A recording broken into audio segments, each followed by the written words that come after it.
Since both my parents were working full-time, I attended daycare from a young age and grew up watching my parents work hard every day. My childhood dream was to become a successful career woman. I wanted to be an independent woman who could stand on her own without relying on anyone else. Because of that dream and my strong personality, I was very competitive as a child. If I fell during a race in PE class, I'd get back up without crying, determined not to lose. If I didn't score in the top of my class on a test, I'd stay up late studying until I got better results. I had a fierce determination that I would never lose. You don't always have to be number one, Sarah. We just want you to shine as yourself. We're proud of how hard you work, but remember it's important to learn on your family too. We're here to support you. I entered a prestigious high school known for its high academic standards, and I passed the entrance exam with top scores. It was in this high school that I met my future husband, Mark. Mark had the highest grades in the entrance exam and gave the freshman speech at the opening ceremony. I've always worked hard and never feared failure. It's okay not to be number one. I believe failure is an important experience. I still remember how deeply Mark's words resonated with me because my dad used to say similar things to me. I felt an instant connection with Mark when I first heard him speak.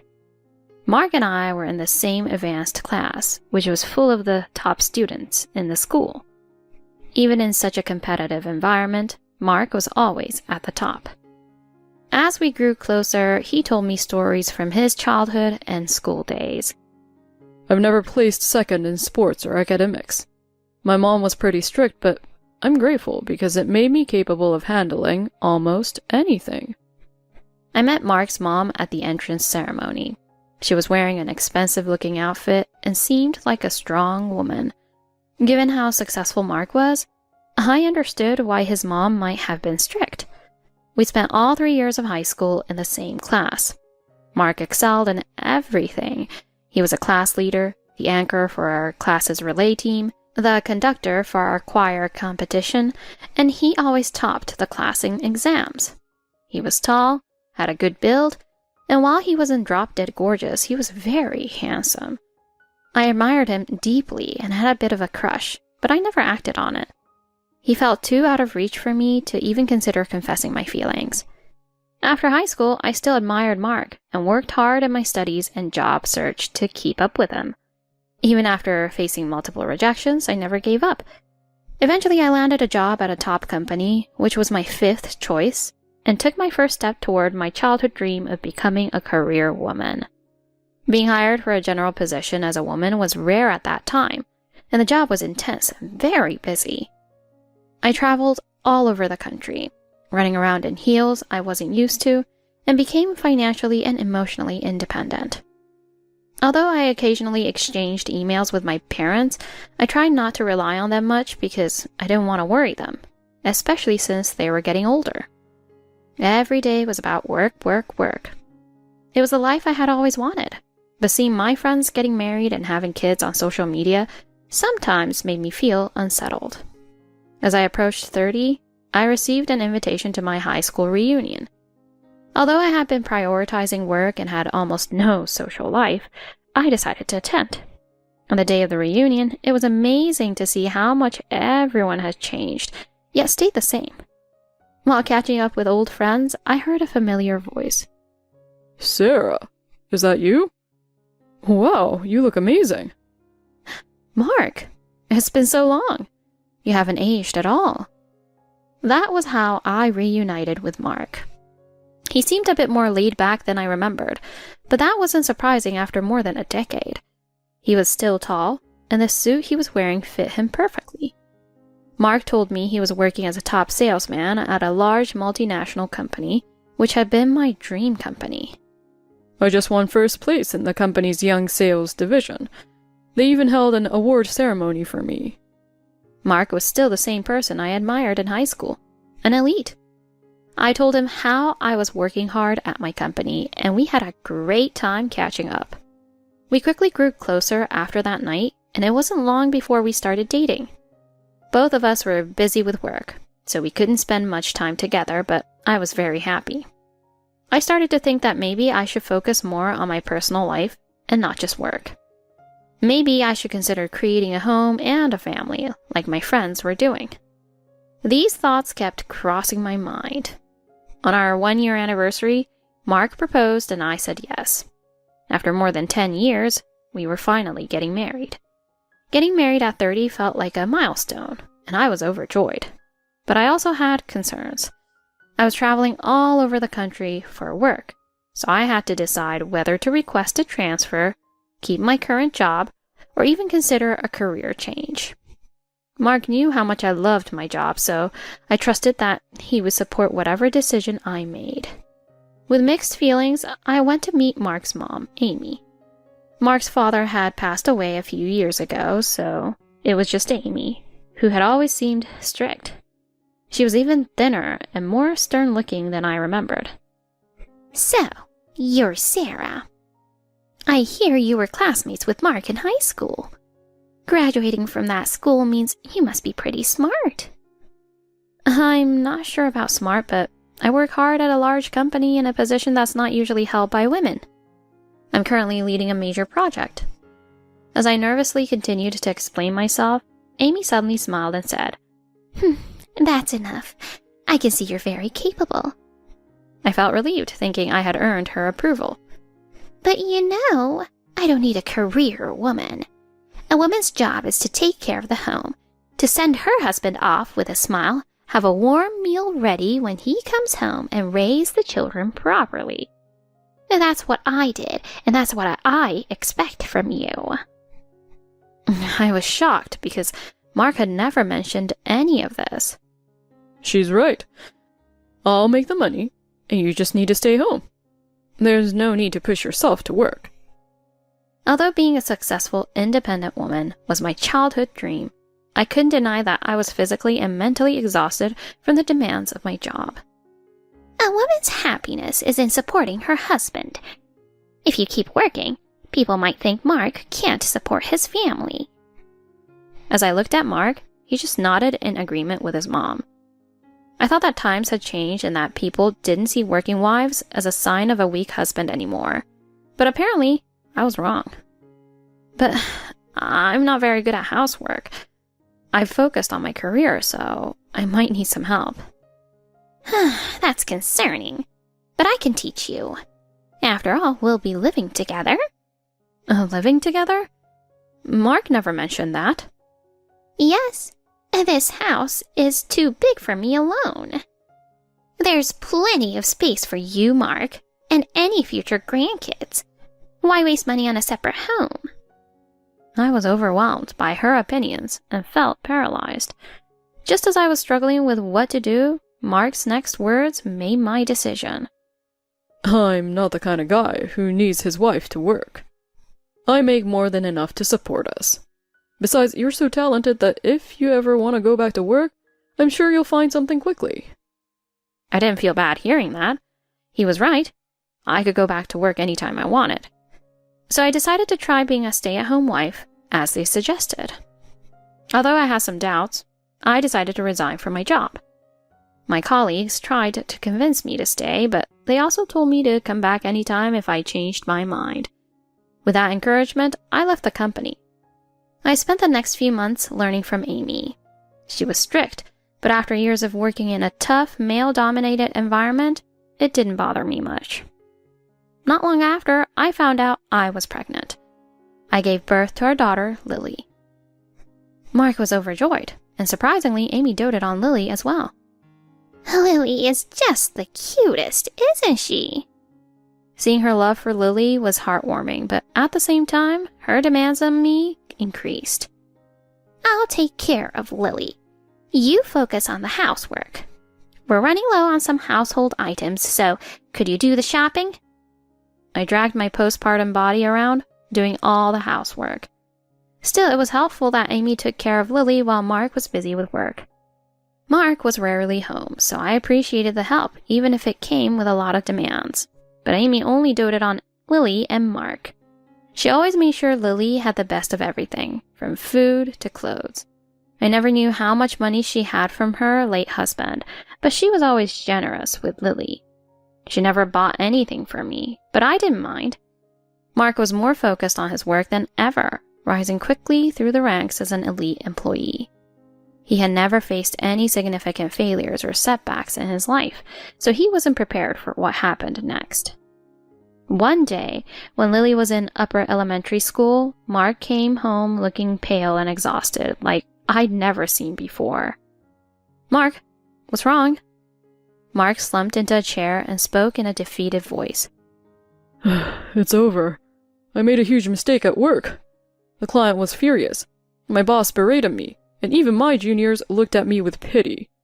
I couldn't take it, so I quit. I was in shock and raised my voice.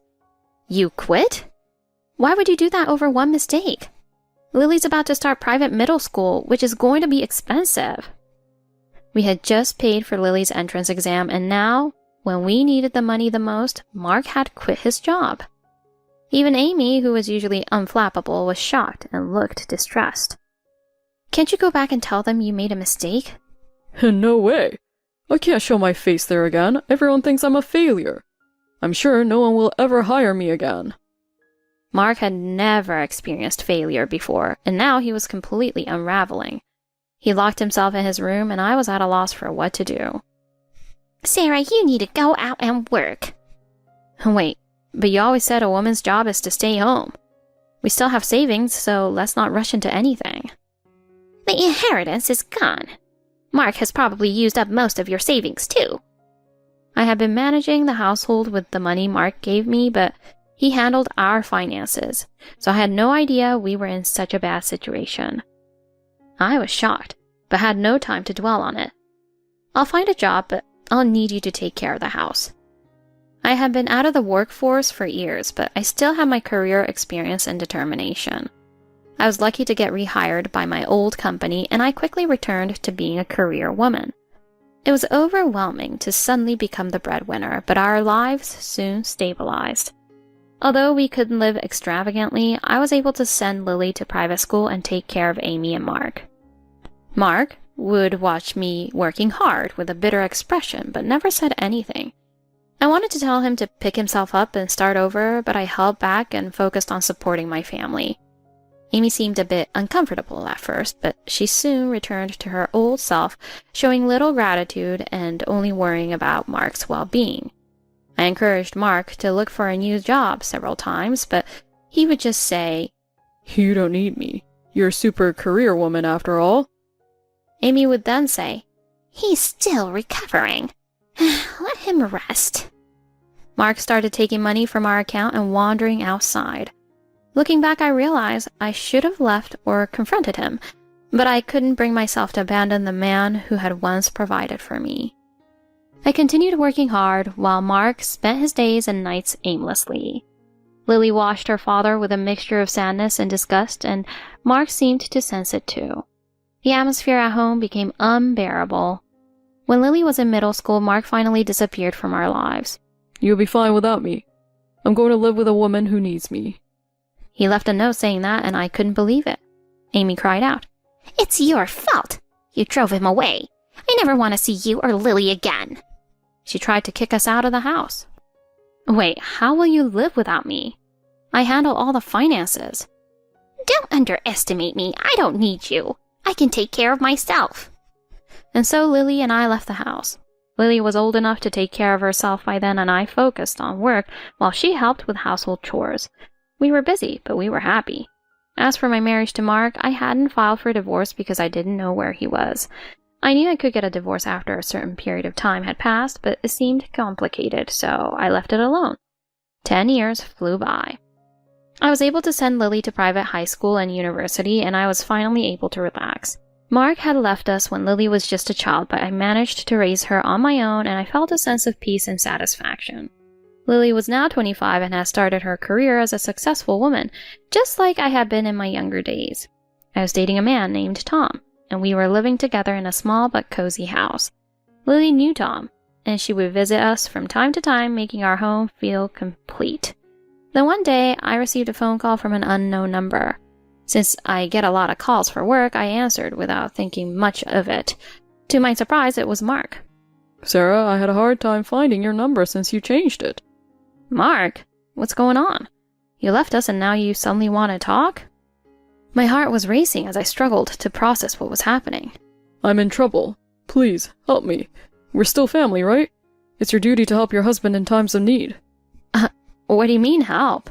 You disappeared for 10 years. How dare you call me after all this time? Where are you? I took care of you for so long. Don't you feel any obligation to help me out? I'll find you no matter what. Stop it. You're not making any sense. I'm hanging up now. I hung up and stared at my phone, my heart still pounding. I couldn't believe he had the nerve to contact me after all these years. I didn't even tell Tom about the call. I just tried to put it out of my mind.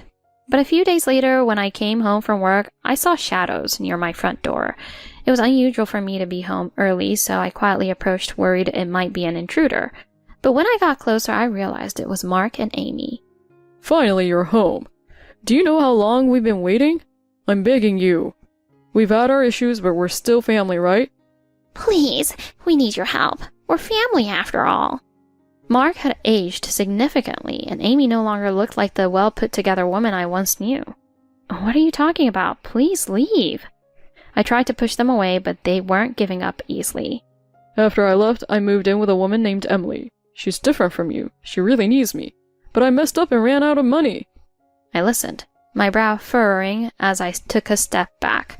Apparently, Mark had met this younger woman named Emily after he quit his job. He was a part-time worker who always seemed to be struggling financially, and she relied on Mark to provide for her. Emily boosted Mark's ego, making him feel needed, something he hadn't felt in a long time. I told Emily I was a business owner to impress her, but I was just working for a construction company. The owner, Mr. Stone, treated me well, but the pay was low. I had to borrow money from him just to keep up appearances for Emily. And your mom? What's she been doing all this time? I asked Amy, who looked smaller than ever. I found out where Mark was and moved in with him. When Emily came over, I stayed in a nearby park.